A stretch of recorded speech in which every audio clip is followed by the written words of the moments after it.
In respect of count 1, you are sentenced to a period of 5 years imprisonment. In respect of count 2, you are sentenced to a period of 2 years imprisonment.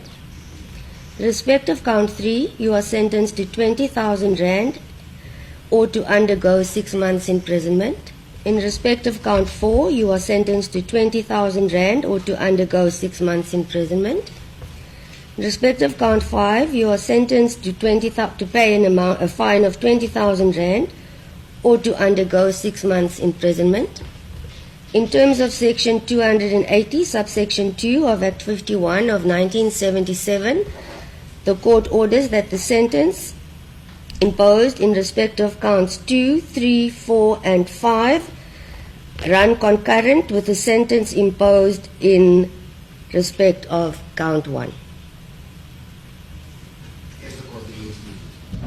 You may be seated. Thank you. Singomakhanya sibuka ukuqhubeka kwecala noma ukuqhubeka kwesentencing noma ukugwetshwa kwaloyo ongumengameli weqembu lombala wommenzo phecelezi iEFF. Njoba nje igwetshwa inkunzimalanga le isigebengu lesi iflip flopper kazwelonke njoba igwetshwa nje namhlanje sengibuka ke laba abazomsupporter laba bombala wommenzo bagcwele lapha nabanyanyisa lapha eduze kwecourt banyanyisa nje yonke indawo. So mangibabuka ke ngithola ukuthi ke ama South African kuphela abantu abagcwele lapha bafike ngamabhasi bafike ngama-taxi mangithi ngiyanothisa ngiyabukisisa hayibo lo muntu esesupportwa ama South African kuphela manje kanti apha amakwerekwere akhe lawa ahleze walwela ezethi yena akalifuni ivoti labantu base South Africa ngoba lizanophobic aphi lamakwerekwere akhe lawa wayengayi komeseka uMalema amaZimbabwe nama-Nigeria waye liba lokudla ama-drugs namhlanje ngesikhathi secala lelida yabo namhlanje uMalema uyagwetshwa ama-Nigerian alibe lokudayisa ama-drugs alibe ukwenza sex la ekhona awayile komeseka phela umholi wabo angithi uyabalwela la eSouth Africa against ama-South African uMalema ulwela ama-Nigerians ama-kidnappers nama-human traffickers ulwela lama-drug syndicates and drug addicts nama-drugs cartels akhe lawa ako-Zimbabwe nako-Mozambique nako-Nigeria nako-Ghana ulwela lozo zinsha uMalema namhlanje azikho lapha ukuyomeseka njobe egwetshwa azikho libe lokugijimisa ama-drugs nje ama-South African kuphela agcwele lapha. I'm like it doesn't make sense. It really doesn't make sense. Ugwetshwe ke 5 years so ke siboneke kuzoba khona ama-protest all over. So ke sibone ukuthi akhona namaZimbabwe azomeseka amprotestele ukuthi akhishwe ejele. So ke sibone aphi awakaza meseke ndawo selokaliqala lelicala lama African akhe athi ufuna i-borderless country akuvulwa amabhoda awameseki emacaleni akhe abhekene nawo akakapheli lelicala lelabhekene nalo njobe egwetshwa nje namhlanje nikezwa isigwebo sika 5 years ebhadla ebila evalelwe ekinayitelwe phakathi eyinsimbini ezulugqinsi zasejele akazogcina lapho uyahamba uyalapha e-maximum prison lapha ya eBhongweni uyakhona uyobhadla khona laphana ahlale nabo okhetha mahlala abangani bakhe labo uyabo manje into engiyinothisayo nje ukuthi awekho ama-Nigerian akhe awekho amaZimbabweni akhe kukhona ama-South African kuphela lawo against wona lawa athi uMalema azanophobic uma ngabe lwelizwe lawo kukhona wona kuphela. Ngiyazibuza ukuthi cha nawo nje lama South African abizwa nge-EFF cha ayimsunu ngempela. Amagolo ngempela lama South African ayibiza nge-EFF zinhlunu nje. Uyabo iyonpela immenso lezinja lezi. Uyabo amahluli nje emmenso lezinto ezibiza nge-EFF ngoba ungameseka kanjani umuntu oyisitha sakho? Umuntu othi udela wena uma ngabe ulwelizwe lakho athi udela wena kubize ngezanophobic. Athi into efunekayo athi wena usazoqashwa wena uqashwa amaZimbabwean. Wena uqashwa ama-Nigerian kusho lo muntu wena othi uyamthanda uyasibona ukuthi wamahlulo ommenso umsuno ovuza igazi golo likanyoko EFF yamasemba kade zinja. I never imagined that as South Africans would see the arrest and imprisonment of another political party leader. Guys, I hope Amasha Jackson is already recording. I hope she is. The devices are set, the camera, the mics are already recording, and shedding or whatever power outages that happen in Johannesburg better not be happening. Or is she in Johannesburg? Wherever she is. I hope they're not happening. Guys, I did not see this one coming. Like, I thought it would be like a suspended sentence or something. What's the South Africa? Kuningi. Amahle babes. Country megawe. Kwebafethu imshubelo uJulius Malema namhlanje kulindeleke ukuthi avele enkantolo kuzophuma isigwebo sakhe.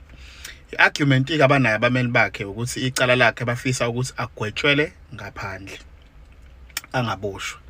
Ontamo olukhunike abafaka icala. Laba bamzonda impela bafisa ngazi ukuthi angagwetshwela ngaphakathi abuzwe ubuhlungu bejele. Ihlongo lento bafethu ngoba ikhona iunfairness ekhona kuma politicians. Akhona amanye enza amacala kwethulakalela, akhona amanye ntshontsha amamiliyoni kwethulakalele. But ubafo lo mfethu umlomo wakhe kumele awugade. Khona iclip engifuna ukunidlalela yona nizwe la akhuluma ngayo ngesikhathi kwakufanele kuboshwe uJacob Zuma. And we can tell you now Zuma will go to jail. Yes. We want to see him suffer until the end. I'm sure nawe ke umuntu sesithatha ipolitics ibeke eceleni kukhona ongakufunda la okukhulu ukuthi lithatho semnyango limbeke emsamo lithatho semsamo limbeke emnyango. Ungakhohlwa lamazwi ami ukuthi lo othi mefika kubo apaka imoto ngaphandle ashaya ihuthi bazokhuluma naye semotweni ehlisa amawindi kanje. It's a very same person othi mangabe seshawa imali yokukhokhela ibond yakhe yomuzi wakhe sekuhlulwe na ukukhokhela ugesi emzini wakhe afike kubo ahlale ebhentshini abalinde baze babuye mabethe abekho khona labasaye khona bezokwazi ukuthi bamboleke imali semhlabeni la isondo liyajikajika lithatha osemnyango limbeke emsamo lithatha osemsamo limbeke emnyango. One day okucabanga lokho kuyona yonke into yenzayo nento oyikhulumayo. Julius Malema has just been sentenced to 5 years behind bars over firing that semi-automatic weapon at that EFF birthday bash in 2018. He was convicted of 5 counts and he's actually got sentenced for 5 years and 2 years and 20,000 rand or 6 months in jail 3 times. Here's everything you need to know. Malema had already been convicted of 5 crimes. 1, unlawful possession of a firearm. 2, unlawful possession of ammunition, discharge of a firearm in a built-up area, failure to take reasonable precautions to protect a person or property, and reckless endangerment to a person or property. There was a mandatory minimum sentence, meaning minimum 15 years required for people committing this set of crimes, but the judge has the power to act at their discretion to change the sentence. Crucially, everyone in this case, including Malema's side, agreed that Malema and the EFF leadership had planned the firing of this gun beforehand. It was planned, organized, premeditated, and then they did it. Which means that they planned to break the law, and then they did break the law, and they knew that they were breaking the law. And the judge said, faced with this evidence, what was the court supposed to do besides recognize that the law had been broken and apply justice in response to the breaking of that law. On the first count, Malema got 5 years in jail. On the second count, he got 2 years in jail. And on counts 3, 4, and 5, for every one, he got either a 20,000 Rand fine or 6 months in jail. Now, you might be thinking, Dan, that means 7 years in jail and 60,000 Rand fine or 8.5 years in jail. That's not the case. These charges, sentences, run concurrently, meaning at the same time. So because the first charge is 5 years in jail and the rest are shorter than that, and they're all running at the same time, Malema could just face 5 years in jail, and not have to pay the fine at all. That wouldn't change the length of his sentence. But it really matters that there are all those separate sentences, because Malema is now going to take this ruling on appeal to a higher court, maybe even up to the Supreme Court of Appeal and the Constitutional Court. And what might happen is that a higher court rules that some of the charges should be dropped, some of the sentencing on some of the convictions should be changed. So there is a world in which, say, the first sentence is overruled and that 5-year jail term drops away, in which case the largest is the second sentence, which is 2 years. But if both of the first two charges, conviction, sentencing, drops away, then suddenly he's left with 3 charges of 20,000 Rand fine or 6 months in jail. So then those convictions really do matter, those sentencings, because he would have to either pay 60,000 Rand or go to jail for 18 months. This is an absolutely massive moment in South African history, not just politics. This is the leader of the 4th largest party, somebody who attracted 1 in 10 of all votes cast by South Africans in the last election, someone who's galvanized particularly younger black voters ever since he formed the EFF. And whether or not he goes to jail matters for the future of the EFF and therefore the future of South African politics as a whole. It's huge. Some huge breaking news. Julius Malema is going to prison. He has just been sentenced to 5 years in prison after he was found guilty for firing a rifle into the air at an EFF rally in 2018. Now, it is possible that this could be appealed and overturned, which could take a few more years to actually happen. But as things stand, the EFF leader, Julius Malema, will serve time in prison, and he most likely will still serve as a member of parliament until all the appeal processes are finished, which again could take a few years. But if those appeals fail, he will most likely not be allowed to be in parliament anymore, and he will go to prison. Let me know what you guys think about this. Hayi-ke inkantolo ivele yathi nje mpama ku-CIC nje yamuthi nje 5-year sentence, kodwa-ke balandeli be-CIC ningasheshi ntatazele. He's got a number of options available to him. Angibona ukuthi uzozaza libona ijele nkosi yami. This is in relation to the firearm incident in 2018 where he discharged the firearm at a political rally. And this is the number of reasons why he probably won't see a jail cell. So firstly, he can't appeal automatically. He needs to seek permission from the same court that sentenced him, and this is known as leave to appeal. It must be filed within 14 days, and basically here the court asks whether is there a reasonable chance that another court will reach a different conclusion. So if that court does not see a reasonable chance or refuses, then he can obviously petition or appeal to a higher court, which in this case would be the High Court. So if that petition is successful, then the High Court judges can overturn the sentence, but that's very rare. Or they can reduce the sentence, or they can replace the jail time with a fine or suspended sentence, or they can confirm the 5 years imprisonment. And even if the conviction stands, he can argue the fact that the sentencing may have been too harsh, or the magistrate misapplied the sentencing principles, and this would usually be his strongest arguments in cases like this. Then, obviously, if that fails, he has further appeal options, which would be the Supreme Court of Appeal. And obviously, if a constitutional issue arises, it would then go to the Constitutional Court.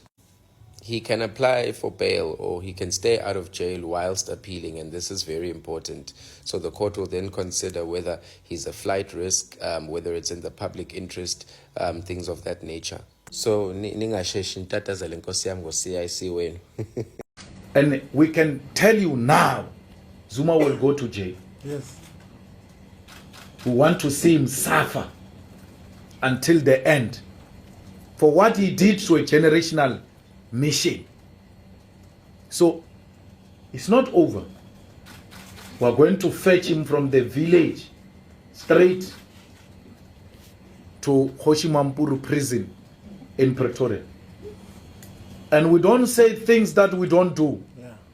I told him when he expelled us, I said, you are fighting with wrong people. Firstly, we've got age on our side. You don't have. We're going to fight you until you rot in jail. Hello Mzansi, welcome to Mgozi waseMzansi. People are reacting to indzaba ya Julius Malema ye-sentencing yakhe. Bamshaya nga 5 years, bamshaya nga 2 years, bamshaya ngabo 20,000 njengoba sivele kukhulunywa guys. Abantu abaningi they are actually excited lapha enkundleni yokuxhumana. Labangasibo balandzele bakhe uMalema nebantu labakwatile ukuthi kudzala loka defend ama foreigners lapha enkundleni yokuxhumana, aba protector ama foreigners, they are our African brothers and sisters. Kufuna siwaphathe kahle, kufuna siwadocumente. Balabani they are saying ukuthi baphila ama foreigners bawasolo uwavikela wena lapha enkundleni yokuxhumana, but there are those who are saying ukuthi ngeke azalale ejele uto aphila tinde nje into abakhuluma about this case. Do comment your thoughts down on the comment section. Ufila njani wena ngesigwebo sakhe uMalema? Mina nawe siyohlangana kule tag video. I'm signing out. Goodbye.